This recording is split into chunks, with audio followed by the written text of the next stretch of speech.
Bonjour, bienvenue sur ma thérapie. Dans le cadre du chapitre sur les limites, je suis occupé dans le calcul des limites lorsque la variable tend vers une valeur réelle. Je suis maintenant dans une troisième vidéo sur le quatrième cas, celui où le réel A adhère et n'appartient pas au domaine de définition. Je choisis cette fois-ci une fonction qui est x moins 3 sur 2x carré plus 7x carré plus 8x plus 4. Et donc, cette fois-ci, le dénominateur est un troisième degré. Donc, dans une première vidéo sur ce cas 4, je travaillais avec un premier degré. Dans la deuxième vidéo, avec un deuxième degré. Maintenant, j'aborde le cas d'un troisième degré. Donc, vous l'avez compris, pour déterminer le domaine de définition, il vous faudra trouver les valeurs de x qui annulent le dénominateur. Ça fait référence à votre chapitre de factorisation des polynômes que vous avez vu en troisième année et donc à la fameuse méthode dite de Horner pour cette factorisation. Dans ce cas-ci, une des valeurs qui annule le dénominateur, c'est moins 2.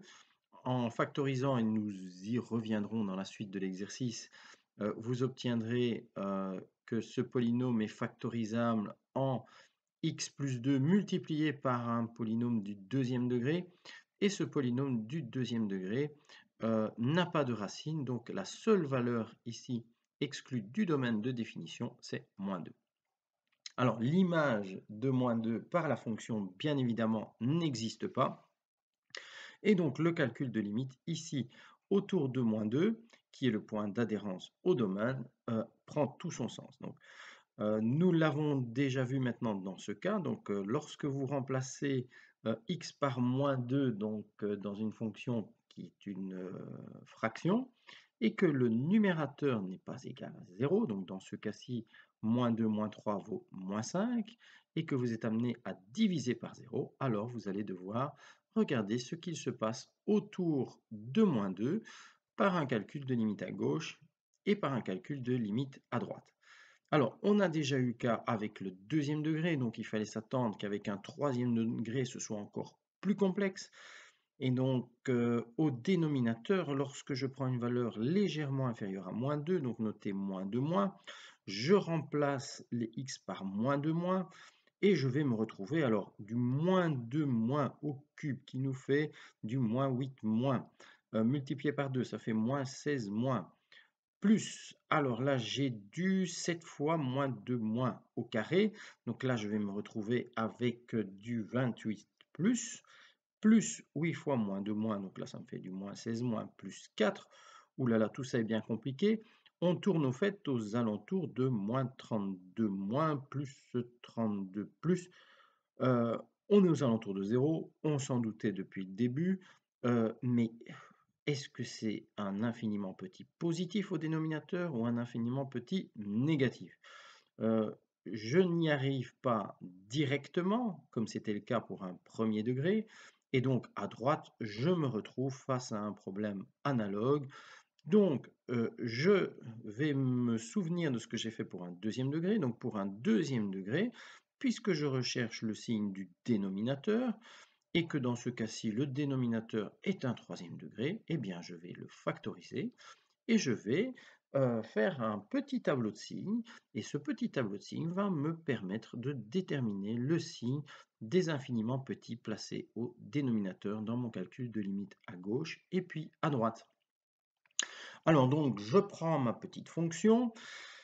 Et donc, pour ma petite table de Horner, en remplaçant x par moins 2, je me rends compte que c'est la valeur qui annule le polynôme. Donc, je viens placer le moins 2 sur la troisième ligne, donc juste en dessous de degré. Je viens représenter alors, j'ai noté en bleu 3, 2, 1, 0, donc qui sont les degrés du polynôme. Donc, pour le polynôme, au niveau du troisième degré, le coefficient vaut 2, puisque j'ai 2x cubes. Pour le deuxième degré, le coefficient vaut 7. Pour le premier degré, le coefficient vaut 8. Et le terme indépendant vaut 4. Alors, le petit tableau d'Horner, je pense que vous vous en souvenez. Donc, vous voyez la petite flèche ici qui apparaît. Donc, je redescends mon 2 sur la dernière ligne, je multiplie par la valeur qui annule, donc 2 fois moins 2 qui me donne ici moins 4. J'additionne la première et la deuxième ligne, 7 plus moins 4, ce qui me fait 3. 3 fois moins 2 qui me fait ici moins 6. 8 plus moins 6 qui me fait 2. Et 2 fois moins 2, moins 4. 4 plus moins 4 est égal à 0. Le reste est égal à 0. Ça veut donc bien dire que l'on peut factoriser notre polynôme et on peut le factoriser en x plus 2 multiplié par, je vais renoter ici les coefficients du terme du polynôme, cette fois-ci de degré juste inférieur. Donc comme j'ai un polynôme du troisième degré, je le factorise en un premier degré fois un second degré. Et donc 2 fois x carré plus 3x plus 2. J'ai donc un deuxième degré, je vais donc être amené à rechercher les racines.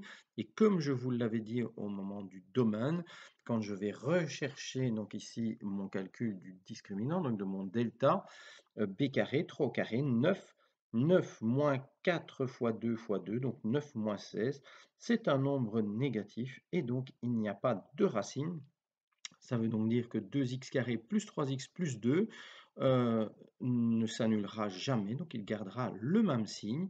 En l'occurrence, ici, c'est tout facile, c'est un signe positif. Et donc, pour mon tableau de signes, j'étudie le signe de x plus 2. X plus 2 s'annule lorsque x vaut moins 2. Et à gauche, pour les valeurs plus petites que moins 2, x plus 2 sera négatif. Et à droite, x plus 2 aura une valeur positive. 2x carré plus 3x plus 2 étant toujours positif, je vais pouvoir maintenant travailler le signe de mon dénominateur. À la gauche de moins 2, j'ai un négatif, et à la droite de moins 2, j'ai un positif. Donc, je reprends mon petit tableau de signes ici de manière plus synthétique pour pouvoir venir travailler pour le calcul de ma fonction. La limite à gauche lorsque x tend vers moins de moins.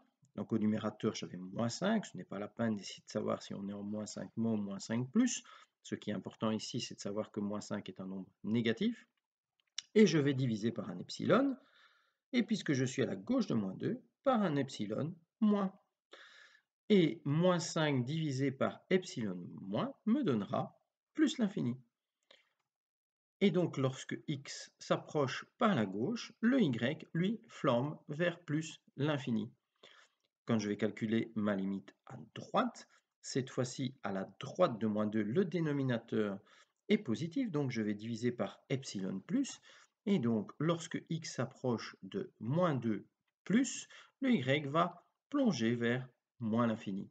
J'ai donc affaire à, ici, une limite en x qui tend vers moins 2 qui n'existe pas.